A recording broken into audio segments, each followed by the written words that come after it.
এই মুহূর্তে যে খবরের দিকে নজর রাখবো, আজ সাত সকালেই কিন্তু বসিরহাটে সিবিআই হানা এবং সরকারি আধিকারিক বাড়িতে সিবিআই আধিকারিকরা পৌঁছয়। বসিরহাটে নৈহাটিতেই সিবিআই হানা দেয় এবং রজত মণ্ডলের বাড়িতে হানা দিয়েছে সিবিআই আধিকারিকরা। যে খবরের দিকে মুহূর্তে নজর রয়েছে, আগেই বসিরহাট এসডিও অফিসে কর্মরত ছিলেন এই রজত মণ্ডল। বদলি হয়ে বর্তমানে তিনি এখন অন্যত্র পোস্টিং রয়েছেন। সার্টিফিকেট জাল সহ একাধিক দুর্নীতির অভিযোগ রয়েছে তার বিরুদ্ধে, এমনটাই সূত্র মারফত জানা যাচ্ছে।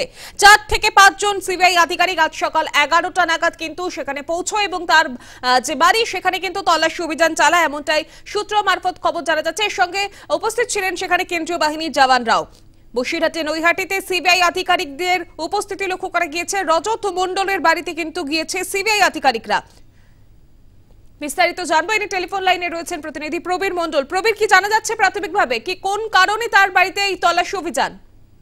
হ্যাঁ দেখো সৌমি, বসিরহাটের নৈহাটি এলাকায় বাড়ি রজত মণ্ডল।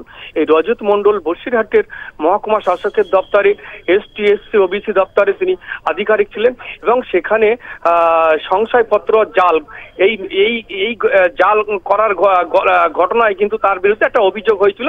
সেটা কিন্তু আমরা সঠিক না জানতে পারলেও সিবিআই সূত্রে যেটা জানতে পেরেছি সেটা হচ্ছে ওর বিরুদ্ধে একটা অভিযোগ হয়েছিল। সেই অভিযোগের ভিত্তিতে আজ সকাল 11টা নাগাদ সিবিআই এর একটি 4 জনের প্রতিনিধি দল এবং কেন্দ্রীয় বাহিনীর জওয়ানদের 4 জনের একটি দল এবং বসিরহাট থানার পুলিশকে ইনফর্ম করলে বসিরহাট থানার পুলিশদের নিয়ে তার বাড়িতে সকাল 11টা নাগাদ কড়া নাড়ে এবং রজত মণ্ডল বাড়ি থেকে বেরিয়ে ঘর খুললে তখন তাদের ঘরের মধ্যে ঢুকে গিয়ে তল্লাশি শুরু করে এবং সেই তল্লাশি এখনো পর্যন্ত চলছে। তার আসবাবপত্র এবং যে আলমারি আছে সেই সবগুলো খুলে কিন্তু তার যেসব কি আছে সেই সবগুলো কিন্তু এখনো পর্যন্ত তল্লাশি চালিয়ে যাচ্ছে সিবিআই দপ্তরের আধিকারিকরা।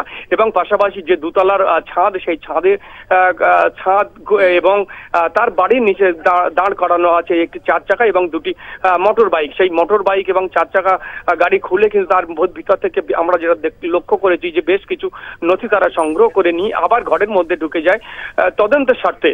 এখন দেখার পর্যন্ত কি তল্লাশি চলছে সেখানে? হ্যাঁ, এখনো পর্যন্ত প্রায় আড়াই ঘন্টা পেরিয়ে গেছে। এখনো পর্যন্ত কিন্তু সেখানে তল্লাশি চলছে, ঘরের জানলা দরজা বন্ধ করে। এখনো পর্যন্ত সিবিআই আধিকারিকরা কিন্তু তারা এখনো বাইরে বেরোননি। এখন দেখার বিষয় কখন এই ম্যারাথন তল্লাশি শেষ হয়। একেবারে তুমি পরিস্থিতির দিকে নজর রাখো প্রবীর। আমাদের সঙ্গে ছিলেন প্রতিনিধি প্রবীর মণ্ডল। যেমনটা জানালেন যে এখনো পর্যন্ত কিন্তু 2.5 থেকে 3 ঘন্টা হয়ে গিয়েছে সেই তল্লাশি অভিযান চলছে এবং সার্টিফিকেট জাল সহ একাধিক দুর্নীতির অভিযোগ উঠছে তার বিরুদ্ধে, এমনটাই সূত্র মারফত জানা যাচ্ছে। তফসিলি জাতি উপজাতির শংসাপত্র জালের অভিযোগ রয়েছে এই সরকারি উচ্চপদস্থ আধিকারিকের বিরুদ্ধে এবং এই নিয়ে কিন্তু আজ সকাল 11টা নাগাদ 3 থেকে 4 জন সিবিআই আধিকারিকরা হানা দিয়েছে তার বাড়িতে এবং বাড়িতেই ছিলেন রজত মণ্ডল। তিনি গিয়ে দরজা খুলেছেন, এমনটাই কিন্তু সূত্র মারফত জানা যাচ্ছে।